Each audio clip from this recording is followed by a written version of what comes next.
Happy Halloween. Leave now while you still can. Leave now before Master finds you. Who is that knocking at my door? Who is that knocking at my door? Who is that knocking at my door? Be gone with you.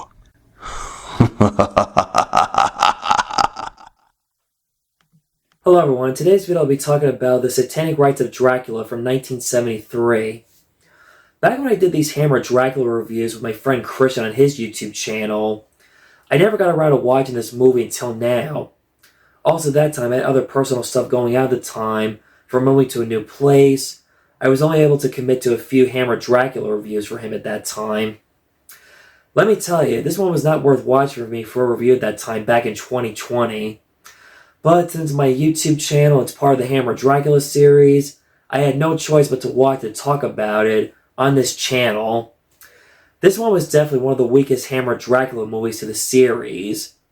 This movie takes place 2 years after Dracula AD 1972, but you don't really need to watch the last one in order to catch up to this movie, despite Inspector Murr is one of the few characters come back from the last movie. Lawerence Helsing's granddaughter Jessica is played by a different actress. She's not hip like the last actress was. Again, she's not bad. She plays the character a little bit different, and it feels like a different character instead of the first Jessica actress. She's still a damsel in distress like in the last movie. She was once again almost going to be Dracula's bride, then her grandfather saves her life once again. There's no hippies and no funk music in this movie like in the last one. This movie is very strange, weird, it has no sense or logic. The direction of this movie is very bland. It's hard to get drawn to this movie. The movie looks so cheap, it feels like it was originally supposed to be a TV show. The Satanic Cult visual scenes are cool. Not the best, but they're alright.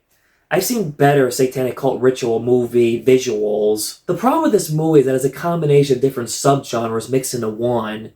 This movie does not feel like a Hammer Dracula movie. It seems like Hammer could not make up their mind they wanted to make either a vampire horror, mystery, espionage thriller, or sci-fi movie.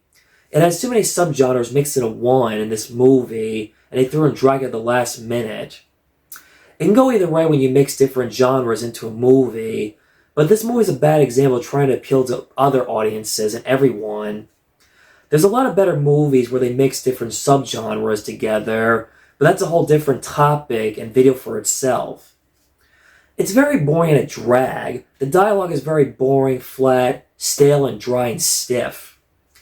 In each Hammer Dracula sequel, there's always a resurrection scene to bring Dracula back, but in this movie, there's no explanation how Dracula's back. Dracula pops up randomly again. Was this supposed to be a different kind of movie? And Hammer just throwing Dracula at the last minute as usual. Jesus, Hammer just like throwing in Dracula for the last minute each movie when they cannot make up their minds on what kind of movie they originally intended and wanted to make.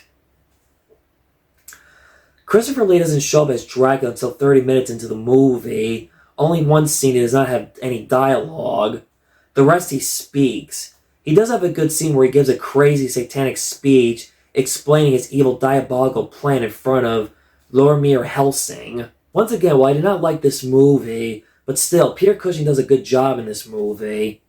He still tries to make the best of it. He does his usual thing, he explains to the police his theories on vampirism, giving advice on how to kill a vampire. How vampires have no reflection, vampires can be killed by holy water, garlic, sunlight, a silver bullet, and apparently a new way has been added. Not sure this method has ever been in any past vampire stories or lore on how to kill vampires. Apparently a hawthorn bush can also kill vampires. Okay. And Helsing talks about satanic cult ritual performances throughout the history and why satanic cults have been performed for centuries. It's nice to see he has more screen time in this movie than he did in Dracula AD 1972. What doesn't make any sense, in the last movie, Peter Cushing was Lawerence Helsing. In this movie, they changed his name to Lorimer Helsing, and I'm not sure why that is. One scene I did like and was okay in this movie is when Lorimer Helsing goes to see Denham and tests him on knowing he really is Count Dracula. Dracula's disguise is not convincing. He looks the same. This movie is probably the only time in the Hammer Dracula series where Dracula and Helsing have dialogue scenes together. Dracula grabs the Bible as usual. This makes Dracula go into a panic attack.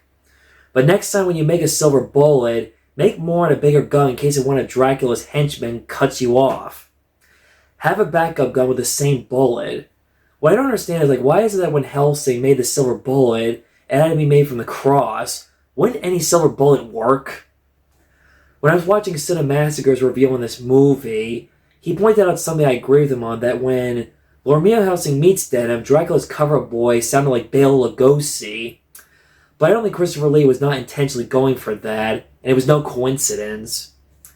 As I said before, Dracula's motive in this movie was a scientist that Lorimer Helsing knows is ordered and forced by the satanic cult to create a bubonic plague formula that will kill all of humanity.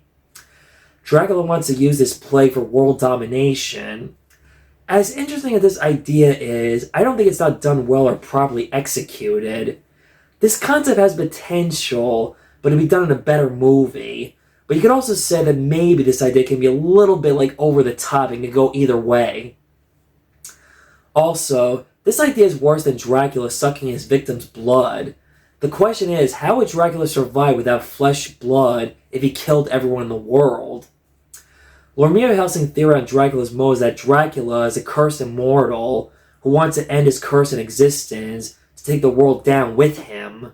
It was interesting that after Dracula's speech, when Lorimer Helsing asks Dracula if this is what you want and are you sure, he makes Dracula think twice. Dracula gives Lorimer a look and has that expression of thinking twice before going through with his plan. It makes Dracula a little two-dimensional only for a split second. Officer Murray is given a lot more to do in this movie than he did in the last movie. He must have forgotten how Jessica helped in the last movie. At the same time, he was trying to protect her to make sure nothing bad happened to her. In the last movie, I had mixed feelings on the final showdown between Lorimer Helsing and Dracula. In this movie, it's slightly better.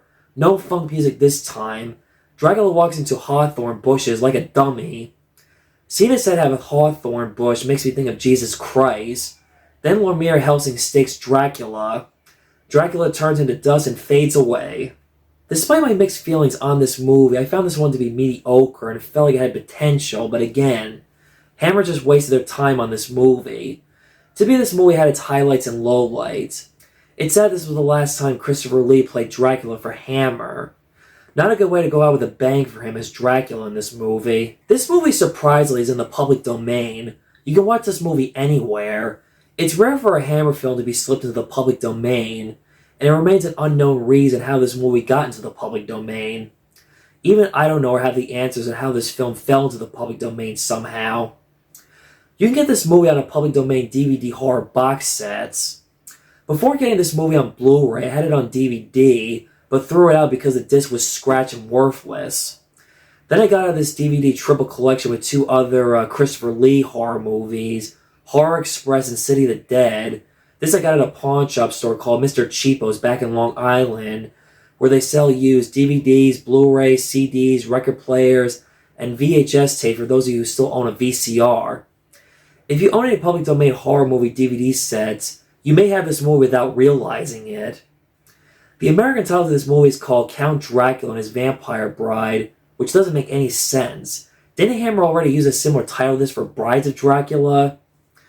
Also, on Cinemassacre, I learned that they originally wanted to call this movie Dracula is Dead and Well Living in London, which makes no sense, and that is one of the most ridiculous, stupid titles I've ever heard of in a Dracula movie. This title sounds like a comedy. Well, it's not the worst, it just wasn't exciting or satisfying for me. I don't hate or love this movie.